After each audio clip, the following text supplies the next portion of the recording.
O Espírito de Deus está neste lugar.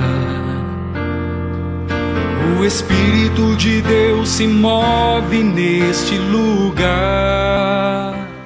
Irmãos e irmãs, da paz de Jesus, meu nome é Edna, sou solteira, moro em Santa Helena de Goiás, participo do grupo de oração Nossa Senhora Aparecida e atualmente coordeno o Ministério de Formação na Diocese de Jataí. E hoje nós vamos falar um pouco sobre o grupo de perseverança, né? Então, o que é o grupo de perseverança? Para que nós necessitamos de um grupo de perseverança? Porque não basta despertar a fé, é promover a experiência de Pentecostes. O que o fiel precisa? Ele deve ser conduzido ao crescimento e à formação. Então, a evangelização querigmática deve levar à evangelização catequética. Então, o objetivo de toda a formação é a evangelização e a formação da comunidade cristã. E a comunidade ela só é formada com a perseverança, daqueles que foram evangelizados. Então, ela só acontece por meio daqueles que foram evangelizados. Muitas vezes, nos nossos grupos de oração, nós vemos aquelas pessoas que chegam no grupo, ficam um tempo e depois elas vão embora, elas desaparecem do grupo. Por quê? Porque elas não encontram um alimento sólido que satisfaça a sua espiritualidade, então eles vão embora e não voltam mais. Então nós temos também algumas considerações importantes sobre esse grupo de perseverança. Então o grupo de perseverança é um chamado a começar um caminho de crescimento.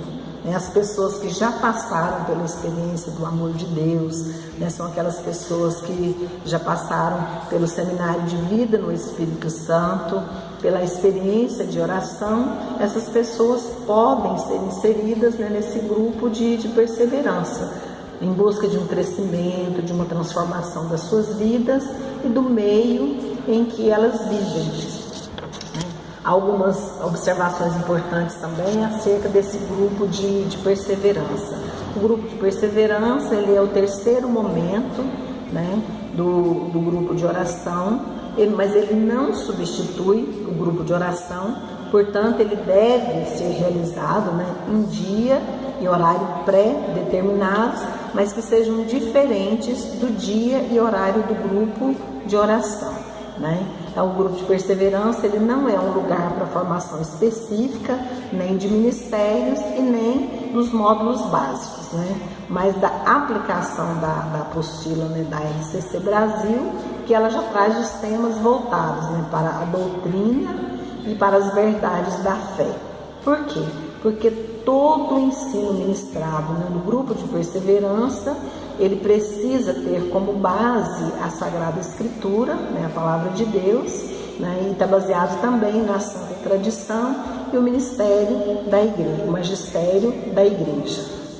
Então, um grupo de perseverança ele vai durar em torno de 2 horas, e ele vai envolve o momento de oração, com a prática dos carismas, com a ministração ungida do ensino a ser aplicado naquele dia, com uma reflexão sobre o tema e um grupo de partilha. Ele vai acontecer. E como que nós organizamos esse grupo de perseverança? Assim como o grupo de oração, ele também tem um coordenador, que pode ser o mesmo coordenador do grupo de oração, pode ser o coordenador do Ministério de Formação, e se destina a todos os membros, como eu já disse antes, que já tenham passado pelo seminário de vida no Espírito Santo e pela experiência de oração. Isso inclui também o coordenador, e o núcleo de serviço, todos, devem estar inseridos também nesse grupo de perseverança. E como eu já disse, as reuniões vão durar em torno de 2 horas, elas podem ser semanal, ou quinzenal, apesar de o ensino poder ser feito por todos os participantes, os grupos de partilha, ele deve ser no máximo de 12 pessoas. Por que nós não podemos colocar um número muito grande? Para que todos tenham a oportunidade de partilhar, tenham a oportunidade de falar o que eles aprenderam com aquele tema, com aquele ensino. O Ministério de Formação, ele precisa se reunir periodicamente, né, para planejar, né, o andamento e o crescimento desse grupo de perseverança. Além disso, né, o coordenador ou um representante do Ministério de Formação, ele deve fazer parte, né, do núcleo, né? E esse grupo de perseverança, ele tem também outra finalidade, que é formar líderes em potencial. O que quer dizer isso? Né, que o grupo de perseverança, ele é um lugar propício, né, para o desenvolvimento de líderes futuros, né, de coordenadores, de servos, né, de formadores, né? Por isso que é importante a aplicação, né? E sempre analisar as características, né, que demonstram liderança, aquelas pessoas que demonstram essas características de liderança, que é aquele que é prático, né, que ele está sempre disposto a praticar aquilo que é ensinado, aquele que é curioso, né, aquele que não fica satisfeito só com aquilo que ele aprende lá no grupo, né, com as formações, mas ele é investigador, ele investiga, ele vai atrás, aquele que quer saber mais, né, e também aquele mediador também, né, aquele que traz a harmonia, traz o equilíbrio, né, o sintetizador, aquele que consegue, né, sintetizar, né, juntar as partes. E temos também aquele proponente de ideias, né, que é aquele que propõe as ações, né, que mantém as coisas em andamento, ele está sempre disposto, né.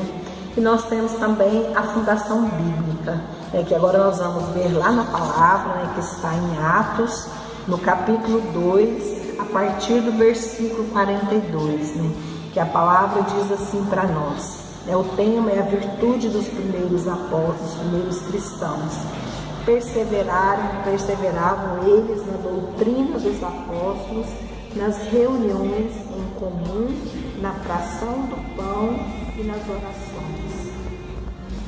De todos eles se apoderou o temor, pois pelos apóstolos foram feitos também muitos prodígios e milagres em Jerusalém, e o temor estava em todos os corações. Palavra do Senhor.